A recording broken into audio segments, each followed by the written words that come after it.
19절로 20절의 말씀. 올해 우리 교회의 표어입니다. 19절로 20절 말씀을 제가 읽습니다. 그러므로 너희는 가서 모든 민족을 제자로 삼아 아버지와 아들과 성령의 이름으로 세례를 베풀고 내가 너희에게 분부한 모든 것을 가르쳐 지키게 하라. 볼지어다 내가 세상 끝날까지 너희와 항상 함께 있으리라 하시니라. 아멘. 어떤 산모가 갑작스러운 진통으로 앰뷸런스를 타고 병원에 도착을 했습니다. 아이를 막 낳으려고 하는 거예요. 근데 그 잠깐의 시간을 기다리지를 못하고 그만 분만실로 옮기는 도중에 엘리베이터 안에서 해산을 해버렸어요. 얼마나 산모가 부끄러웠겠습니까? 그러니까 간호사가 가서 등을 도닥도닥 거리면서 너무 부끄러워하지 마세요. 더 심한 경우도 있답니다. 작년에 어떤 산모는요, 병원에 오다가 그만 병원 잔디밭에서 아이를 낳았어요. 그러니까 이분이 더 심하게 옵니다. 그게 바로 저예요. 사람이 정말 안 바뀌죠. 그렇죠? 사람이 정말 바뀌지 않지만 올해는 우리 모두 다 바뀌어질 수 있게 되기를 바랍니다. 예수를 믿는 사람에 대한 성경적인 표현이 뭘까요? 어떤 표현들을 여러분 기억하십니까? 우리를 보통 뭐라고 말하죠? I'm a Christian, 그리스도인 그렇게 부르죠. 근데 여러분 아세요? 그리스도인이라고 하는 단어는 성경에 딱 3번밖에 등장하지 않습니다. 신약 성경에 말이죠. 자, 사도행전 11장 26절에 안디옥 교회 성도들에게 최초로 사용되어졌고, 사도행전 26장 28절에는 아그리빠 왕이 바울의 전도를 거절하며 사용한 말이 바로 이 그리스도인이라는 말이에요. 보편적으로 사용되던 호칭이라고 하는 사실을 우리가 알 수 있습니다. 자, 베드로전서 24장 16절의 말씀에도 베드로가 초대 기독교 공동체를 언급하며 그리스도인이라고 불렀어요. 근데 이렇게 3군데를 빼놓으면 그 어떤 곳에도 성경에 그리스도인이라고 하는 말이 나오진 않습니다. 여러분 별로 많지 않다는 사실에 좀 놀랍지 않습니까? 두 번째로 우리가 기억하는 말은 하나님의 자녀 이런 말일 거예요. 그렇죠? 아마 이런 귀절이 대표적일 것입니다. 요한복음 1장 12절 같은 말씀이죠. 영접하는 자, 곧 그 이름을 믿는 자들에게는 하나님의 자녀가 되는 권세를 주셨으니. 그런데 이 호칭도 믿는 사람들을 가리켜 사용된 경우가 사실은 그렇게 많지 않아요.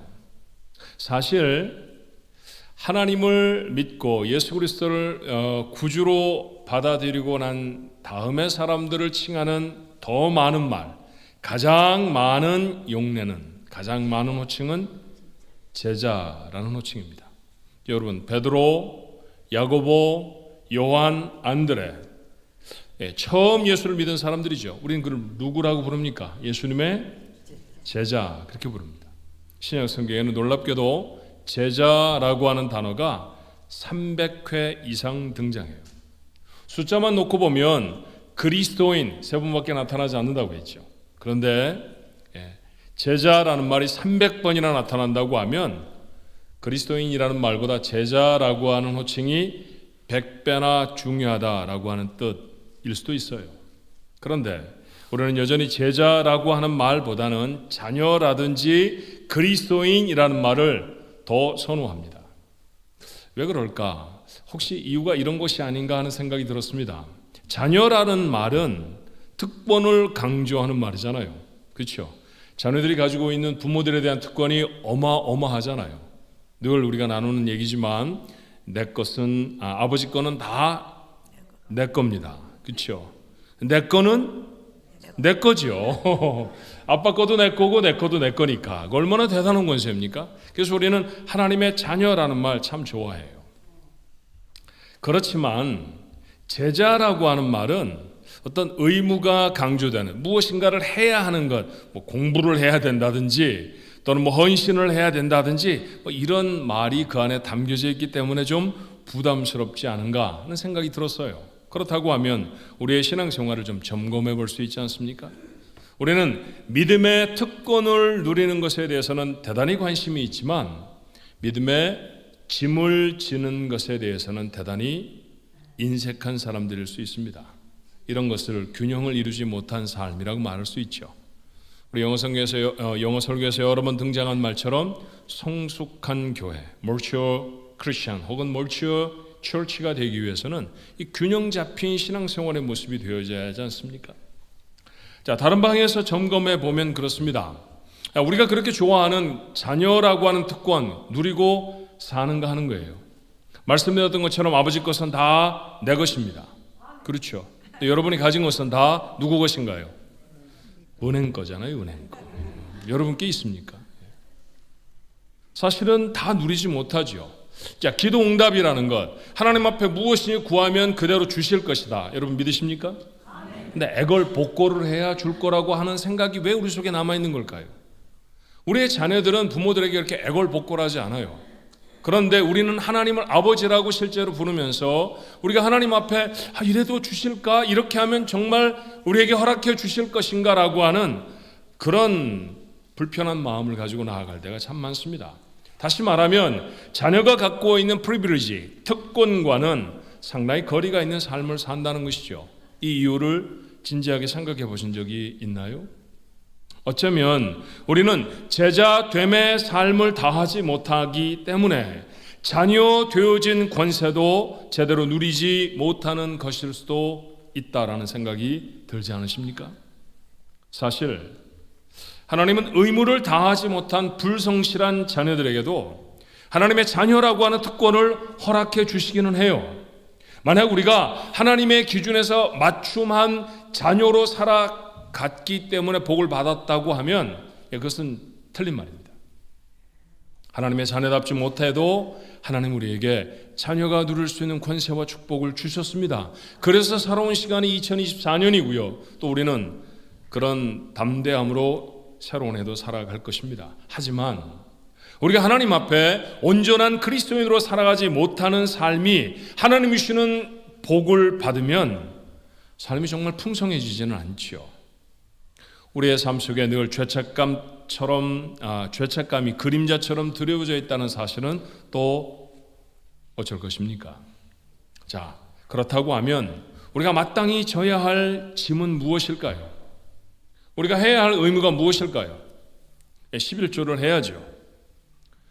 일요일, 제가 일요일이라고 부릅니다. 일요일은 반드시 주일로 지켜서 교회에 와야 합니다. 술 먹으면 안 돼요. 담배 피우면 절대로 안 됩니다. 우리 학생들도 이 자리에 있지만 야한 사진 그런 거 보면 안 됩니다. 그렇죠? 틀린 얘기가 하나도 없죠. 그런데 여러분, 이런 조항들을 계속해서 늘려가는 것, 그게 제자가 되는 것입니까? 그건 아닙니다. 그렇게 족쇄로 얽매어 놓듯이 마치 손발을 꽁꽁 묶어 놓듯이 하나님 앞에 서는 것을 하나님은 기뻐하시는 제자의 모습이라고 한 번도 말하신 적이 없어요. 이렇게 사는 사람들이 성경에는 도리어 바리새인이라고 표현되어 있죠. 자, 이런 얘기를 하면 여러분이 좀 이해가 되실지 모르겠습니다. 여러분은 누구의 제자입니까?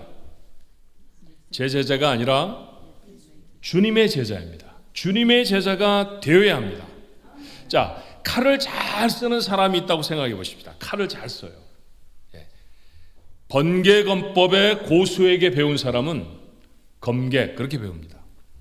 그런데 곰탕집 주인한테 칼질을 배우면 요리사입니다. 그렇죠? 선생 닮는 것이 제자잖아요. 자, 우리가 제자라고 말한다고 하면 예수 그리스도의 제자라고 말한다고 하면 무엇을 하느냐 무엇을 하지 마느냐가 아니라 주님을 닮았느냐, 이게 기준이라는 것이죠. 내가 정말로 주님을 닮은 사람인가 하는 거예요. 주님의 성품을 내 안에 담고 있는가라고 하는 것, 그것이 정말로 중요한 것이죠. 열심히 주일에 교회를 출입하고 열심히 헌금을 드리고 그리고 교회에서 맡겨진 여러 가지 사명들을 다 감당해도 성품이 주님을 닮아있지 않으면 제자가 아닙니다. 그렇죠. 주님의 제자는 주님을 닮은 자입니다. 기준은 선생님이신 예수님을 닮았느냐 하는 거예요. 걱정하지는 마십시오. 전혀 닮지 않았다라고 하는 말, 그건 우리에게 해당되는 말은 아닙니다. 여러분 모두 다 주님을 닮은 분입니다. 아멘이 이렇게 자신이 없으면 어떻게 해요? 그러고 보니까 닮았나 이런 생각이 막 드세요? 여러분 모두가 다 주님을 닮은 분인 줄로 믿습니다. 아멘. 지붕이 들썩들썩 할 정도로 아멘을 해야죠. 아멘입니다. 주님을 닮았죠. 그러나 여기에 항상 always 제대로라고 하는 말 같은 게 붙여지면 그러면 좀 달라져요. 그렇죠. 나는 언제나 주님을 닮았습니다. 이건 아니죠. 그렇죠. 나는 어떤 상황이든 주님의 제자입니다. 이건 좀 우리에게 자신이 없는 말입니다. 우리는 다른 사람을 사랑은 하지만 예수님처럼 항상 사랑하지는 못합니다. 우리들이 돈을 버는 일터에서 전혀 숨을 곳이 없는 가정에서 주님의 제자이기가 참 어렵죠. 한번 집에 가서 물어보시겠어요? 오늘 같이 예배를 드렸던 자녀들에게 엄마가 정말 예수님 제자 같아? 이렇게 한번 물어보세요. 저한테 알려주시는 말고 남편에게도 말씀하지 마시고요. 한번 은밀하게 물어보십시오. 정말로 내 자녀들 앞에서 나는 주님을 닮은 사람인가? 그런 주님을 닮은 엄마, 주님을 닮은 아빠인가? 또 내 사랑하는 어머니, 아버지 앞에서 나는 주님을 닮은 자인가? 형제들과 함께 모였을 때, 아니 고등학교 동창들하고 같이 모였을 때 난 정말 주님의 제자인가? 그렇죠. 제 고등학교 동창들은 요즘 은퇴를 많이 합니다. 은퇴하고 나니까 시간이 좀 되는지 연락을 잘 안 하던 친구들이 가끔씩 연락을 해요. 뭐 여러 가지 얘기들을 씁니다. 뭐 산에 간다는 얘기도 쓰고요, 건강 관리를 열심히 하고 있다는 얘기도 쓰고 뭐 열심히 씁니다. 근데 그 보내야 하는 친구인 제가 목사잖아요. 마지막 말을 꼭 이렇게 씁니다. 나 요즘 교회 열심히 다닌다. 이렇게 써요. 그래서 제가 뭐라고 답장을 하게요? 철 들었구나. 그렇게 씁니다. 철이 들어가는 것 같아요. 그렇죠. 정말 친구들 앞에서 나에게 교회를 다닌다라고 고백을 해줄 수 있는 친구가 되어졌다는 게 저는 어떤 면으로는 좀 자랑스럽기도 하고 대견하기도 합니다. 그래야죠. 누구 앞에서건 하나님의 사람, 하나님의 예수님을 닮은 예수님의 제자여야죠. 근데 우리가 숨을 곳이 없는 곳에서는, 우리의 모든 삶이 그대로 다 노출되는 곳에서는 참 주님의 제자이기가 어려워요. 자, 그렇다고 하면 좀 쉬운 곳을 찾아보십시다. 교회에서는 어떨까요? 아예 교회는 주님의 제자이기로 작정을 하고 오는 곳이니까 주님의 제자다울 수 있죠. 그런데 여러분, 교회에서 봉사를 하며 여러분은 늘 낮은 자리를 원하십니까? 아니면 무엇인가를 주도해 가고 싶으십니까? 내 말대로 안 되면 팥공댕이도 그렇게 썰면 안 된다고 소리를 지르고 싶잖아요. 이건 주님의 제자의 모습이 아니질 않나요? 나한테 다 맞추라는 거죠. 그렇죠? 나처럼 해야 한다고 얘기하면 그것은 사실은 주님을 닮은 자의 모습이 아니에요. 자, 예수님이 길가에서도 주무셨고 그리고 풀밭 위에서도 주무셨습니다. 정말 처량한 모습으로 주무시죠. 저희들이 안쓰러웠는가 봐요. 따라다니던 저희들에게 주님이 뭐라고 말씀하셨느냐 하면 여우도 굴이 있고 새도 깃들일 곳이 있는데 인자는 머리 둘 곳이 없다. 그런 말씀을 하시죠. 자, 머리 둘 곳이 없으니까 빨리 정리하고 나는 이곳 말고 더 편한 곳으로 갈 거야. 예수님은 한 번도 그러신 적이 없어요. 여러분, 조금만 불편해도 그 자리를 떠나잖아요. 도대체 참아내지지 않는 것, 바로 그런 것들이 우리 교회에서 신앙생활을 하면서도 우리의 삶 속에 나타나지 않습니까? 더 근본적인 얘기를 하자고 하면 우리 하나님 앞에 예배를 드립니다. 지금 누구에게 예배를 드리죠? 하나님께 드리잖아요. 그럼 이 자리에 하나님이 계셔야 하는 건 아닙니까? 맞습니다. 성경은 우리 그렇게 말해요. 두세 사람이 내 이름으로 모인 곳에 나도 그들과 함께 있으리라. 믿으세요? 그 하나님을 만나고 계십니까? 내가 예배를 마치고 집에 돌아왔을 때 내가 정말로 하나님의 임재를 경험했다라고는 생각을 얼마나 하시게 되나요? 가난한 사람들 앞에서, 불의 앞에서 나는 과연 어떤 사람일까요? 육체의 욕망이 파도처럼 밀려올 때 꼭 성적인 얘기를 하는 것은 아닙니다. 욕심, 게으름, 교만 이런 것들이죠. 그런 게 막 무럭무럭 피어오르면 나는 어떻습니까? 나는 그때도 예수님의 제자입니까? 본문의 말씀은 마태가 기록한 예수님의 유언입니다.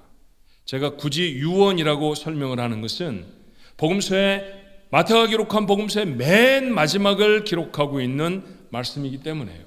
이 땅을 살아가시던 주님이 저희들에게 하신 마지막 말씀입니다. 그렇죠. 그렇다고 하면 이 말씀은 꼭 지켜야죠. 이 말씀을 우리는 선교의 관점에서 압니다. 가서 제자를 삼고 세례를 주고 주님의 명령을 가르치면 내가 함께한다. 가슴이 막 뜨거워지죠. 그런데 이 모든 명령에 앞서서 중요한 한 가지가 기억되어져야 합니다. 누구에게 하신 말씀인가요? 마태복음 28장 16절은 말합니다. 11 제자가 갈릴리에 가서 예수께서 지시한 산에 이르렀고 그들에게 주님은 말씀하셨죠. 제자였습니다. 가서 누군가를 제자로 삼으려고 하면 우리가 먼저 제자가 되어야 합니다.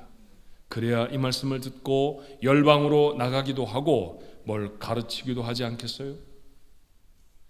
제자가 되는 것, 주님을 닮아가는 것이라고 했습니다. 주님을 닮는다는 것, 주님처럼 코가 그렇게 생겼고 주님처럼 입 모양이 그렇게 생겼다는 얘기를 하는 건 아니잖아요. 주님을 닮는다는 것은 다시 말하면 주님의 성품을, 주님의 캐릭터를 우리 마음에 담는 것입니다. 사실은 능력을 위해서는 나 혼자서 노력하고 애쓰면 됩니다. 그러나 성품을 담아내기 위해서는 이렇게 믿음의 공동체인 교회가 있어야죠. 이 교회로 모여서 믿음의 성품이 우리 속에 우리 것이 되어지려고 하면 무엇을 해야 하나요? 훈련을 받아야 합니다.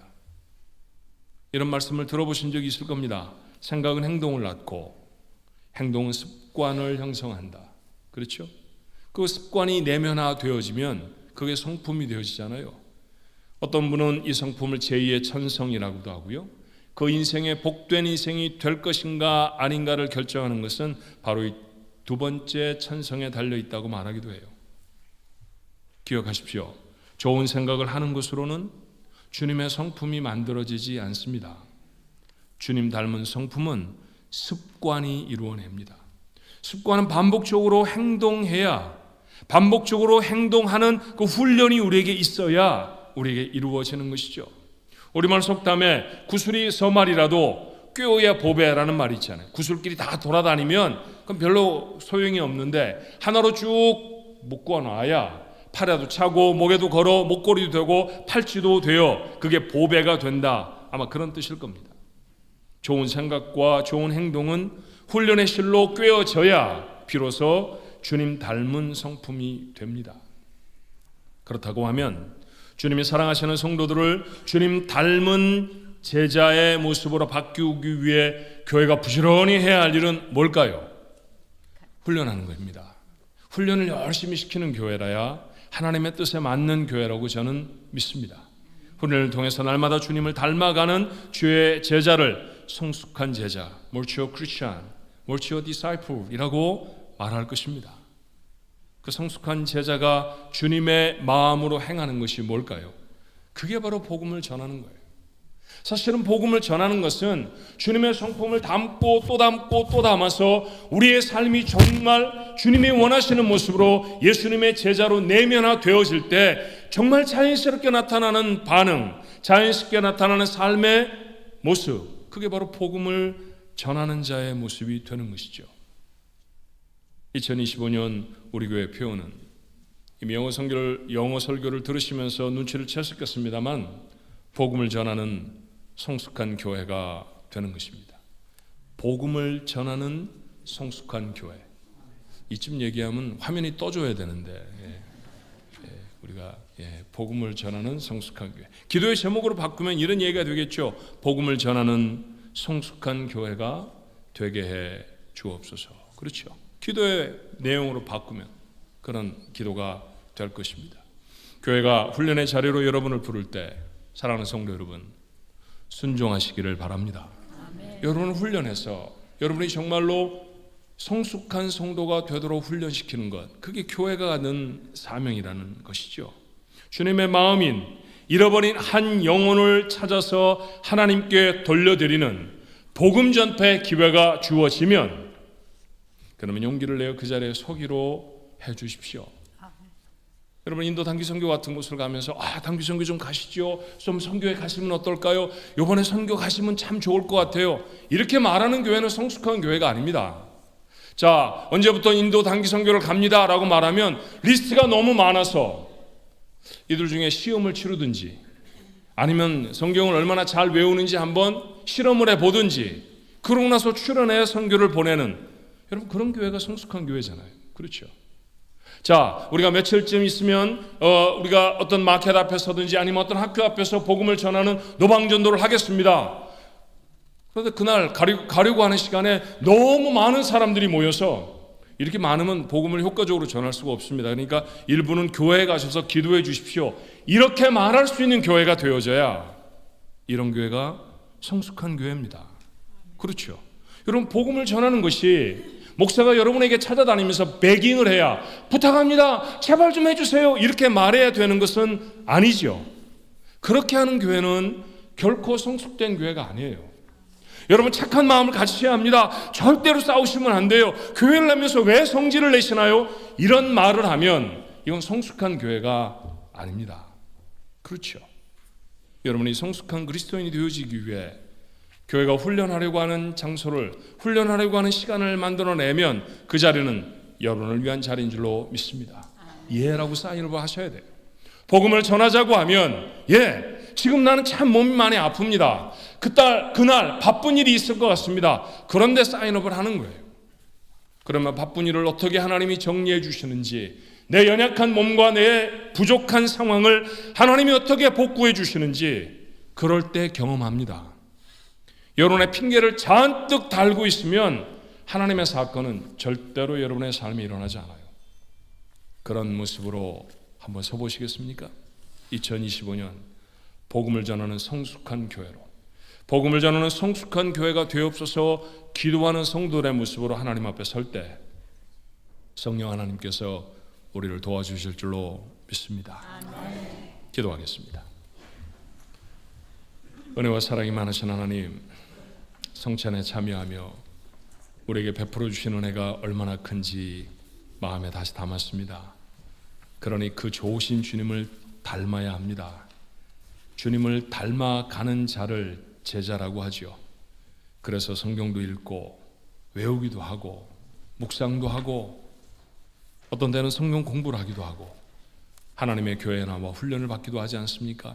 하나님, 2025년에는 우리 가족들 모두가 다 하나님이 원하시는 참으로 성숙된 성도들로 잘 훈련될 수 있도록 주님 축복해 주시옵시고, 저들이 나아가서 입술을 열어 복음을 증거할 때 하나님의 이름이 세상에 선포되는 귀하고 놀라운 일들을 이루어 주시옵소서.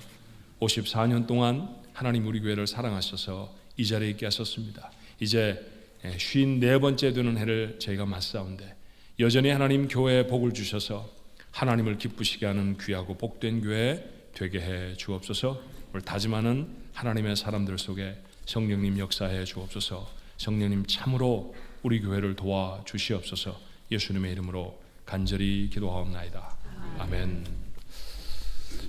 이 시간에 하나님 앞에 귀한 예물 드리는데요.